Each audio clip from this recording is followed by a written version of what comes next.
Alright everybody, welcome back to my YouTube channel. This is the Jordan Report and I am your host, Robert Jordan. Everyone, please remember to like, subscribe, and share. It's very important. Alright, we're going to go into the latest fiasco with Trump and the Democrats. Because things are escalating really fast. And the rhetoric and the language that was all coming from the left, the racial division and the hatred that was coming from the Democrats for the last 3 years, has kind of changed because now it's coming from the right. And so that means the danger level is being elevated. And so I'm going to go through a couple of articles, the things Trump said, things other people are saying about what they're going to do if impeachment happens. It's not going to take long. I got 2 articles and 1 clip, and it's not going to take long. But anyway, here's Trump talking, and Trump is using language that he's never used before. He says, "I'm fighting for you." He's talking to his people. He's talking to the people of the country. Trump posts passionate video slamming the Dems. The U.S. president declared that the Dems want to remove him so that they can take away everything from Americans. U.S. President Trump tweeted a video slamming the Democratic Party for what he described as the single greatest scam in the history of American politics. This is what Trump says. "The Democrats want to take away your guns. They want to take away your health care. They want to take away your vote. They want to take away your freedom. They want to take away your judges. They want to take away everything," he exclaimed in this video. I'm not going to show you the video, but I will leave you the clip. Insisting that his voters can never let that happen, Trump has reiterated that supporters must fight to drain the swamp, a broad term he used liberally to describe the American political establishment, adding that draining the swamp is exactly what he's doing. "Our country is at stake like never before," he declared, before vowing that the Democrats are trying to stop him because he's president who fights for the American people. "They're trying to stop me because I'm fighting for you. And I'm not going to let that happen," Trump asserted. Trump is currently facing impeachment as Democrats in the House of Representatives announced earlier this week the initiative of an impeachment inquiry over a phone call with the Ukrainian President Zelensky. Dem claims that Trump leaned on the foreign leader to promote one of Trump's rival candidates, Joe Biden. Both Trump and Zelensky denied any form of pressure took place during the conversation. Okay, so what Trump is doing is telling his people, you may have to defend yourselves, okay? And I'm going to go on and I'm going to tell you why I believe that, because other people are picking up the message. Here's the head of the Rolling Thunders. Here's the bikers. I don't know if you know anything about a Rolling Thunder, but this is an event that they hold every year. The bikers of U.S. You could call them right-wing people. You could even call them ultra-right-wing people. Okay, but anyway, they're veterans, they're people who know weapons and guns and all the rest of that stuff, and this is how they're talking. Co-founder of Rolling Thunder motorcycle ride said bikers will descend on Washington if arrogant little B, Pelosi, impeaches Trump, who's tired of putting up with her BS. These are the white people talking. These are the down-home white people that we see, the bikers, the everyday people. And they have been taking a beating over the last 3 years with the language, people. Just think of what these people have been hearing for the last 3 years. These are just regular Trump supporters who voted for a president, but they've been called Nazis. They've heard their president called Hitler. Some of them have been beaten up in the street. So you have to understand what white America is going through, okay? All they did was win an election.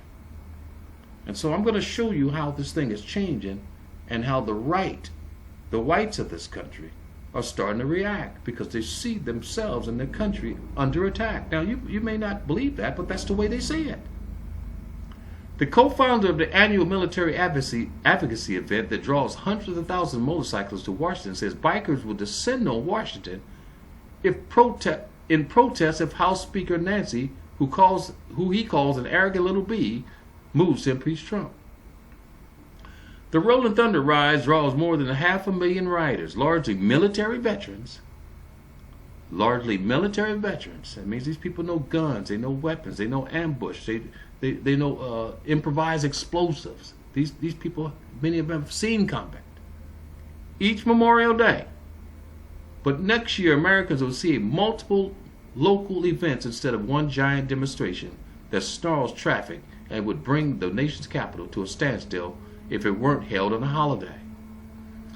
Artie Mueller, who organized the first riot in 1987, thinks the threat of returning en masse as a response to a presidential impeachment, along with other patriotic Americans who don't ride motorcycles, could change some minds in D.C. The local level people are starting to mobilize, okay? And now when you put that up against what the left is already doing, this could be explosive. He said during a speech Monday on the National Mall that Pelosi should lose her seat in Congress presiding over a series of investigations that threatened to make the second half of Trump's first term an endless series of headaches. The Democrats did that on purpose. I would like to see Nancy Pelosi and her hypocrites work on the POW issue instead of BSing, aggravating the President of the United States, who's doing a fantastic job. Rolling Thunder's principal mission is to draw attention to claims that foreign governments have covered up the final fates of Americans who were prisoners of war or declared missing in action. When the hell are they going to wake up? Mueller told a crowd on Monday in the shadow of the Lincoln Memorial. It's not their children, their mothers, their fathers that are left behind in the POW camps. I'm going to move down. The Washington Examiner interviewed chapter leaders within the organization who said their members would participate in a mass mobilization to support Trump if one materialized. The newspaper reported that the past weekend's attendance was estimated over 1 million. Okay? Mueller also defended Trump on Monday against Democrats' complaint that he angrily stormed out of last week's meeting with Pelosi and Senate Minority Leader Schumer because of the investigation drumbeat. He walks out of a meeting with Nancy Pelosi not because he had a hissy fit like she said, Mueller insisted. It's because he's tired of putting up with her BS. We should look at her and her family's background, he says, suggesting Washington's framework of lengthy investigation should be turned on its head. I have to look at myself because somebody told me her family background and they're all a bunch of damn thieves. I just did a report on Nancy Pelosi and her wealth. Look it up. I just did a video on her. Let's investigate Nancy Pelosi and throw her the hell out of Congress. Okay, this is the street level people. This is the street level white people who've had enough.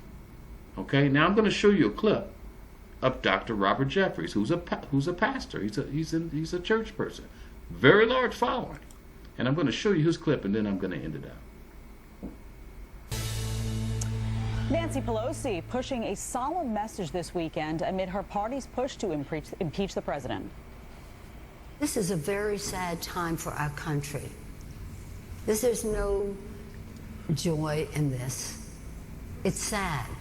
We must be somber, we must be prayerful, and we must pursue the facts further to make a decision as to, did this violate the Constitution of the United States, which I believe it did. Well, our next guest warns this could lead to irreparable division in America. Fox News contributor and host of Pathway to Victory on Fox Nation, Pastor Robert Jeffers, joins us now. Pastor, thanks for joining us on this Sunday. Nancy Pelosi says we need to be somber and prayerful as we impeach this president. I think it's hard to take Nancy Pelosi's call to prayer seriously. I mean, it reminds me of a pyromaniac with a match in hand about to set fire to a building saying, please pray with me that the damage I'm about to cause isn't too severe. I mean, if you're really sincere about that prayer, then put down the dang match. But Nancy Pelosi and the Democrats can't put down the impeachment match. They know they couldn't beat him in 2016 against Hillary Clinton. They're increasingly aware of the fact that they won't win against him in 2020, and impeachment is the only tool they have to get rid of Donald Trump, and the Democrats don't care if they burn down and destroy this nation in the process. Pastor, the evangelical vote in this country is obviously a voting bloc that all candidates pay serious attention to. What do you think the reaction is of evangelical voters around the country to this news of impending potential impeachment? Look, I don't pretend to speak for all evangelicals, but this week I have been traveling the country and I've literally spoken to thousands and thousands of evangelical Christians. I have never seen them more angry over any issue than this attempt to illegitimately remove this president from office, overturn the 2016 election, and negate the votes of millions of evangelicals in the process. And they know that the only impeachable offense President Trump has committed was beating Hillary Clinton in 2016. That's the unpardonable sin for which the Democrats will never forgive him. And I do want to make this prediction this morning. If the Democrats are successful in removing the president from office, I'm afraid it will cause a civil war-like fracture in this nation from which this country will never heal. Pastor, what about the previous part of Nancy Pelosi's statement before she talked about being prayerful? Real quick, she said, we're not joyful. I mean, can we take that seriously when some members of her caucus, day one of the new Congress, said, let's impeach the blankety blank? They seem pretty happy about it. Oh, they are thrilled. They cannot contain their glee over this. But I, have been asked the question, what should we as Christians do? I think we ought to pray too, but we ought to do more than just pray. We ought to take action, and that means calling our representatives and urging them to stand with this president. Daniel 11:32 says, the people who know their God shall stand firm and take action. It's time to take action. Pastor, thank you very much for your time on this Sunday. We appreciate it. Thank you. They're all talking like that. Even Franklin Graham, okay? Franklin Graham is telling his people to get ready to defend the Republic, okay? Listen, people, we may not like Trump, okay? And many of us don't. But he's the president right now. You get these presidents out by elections. And what the Democrats is doing is wrong. And so these people have a right to feel the way they feel. We also have to remember that white Americans are still the most armed group of people in this country. They have the ability to defend this place if they have to. Okay? The last thing we want to do is turn President Trump into General Trump. Because all he has to do is give the word, and all hell will break loose.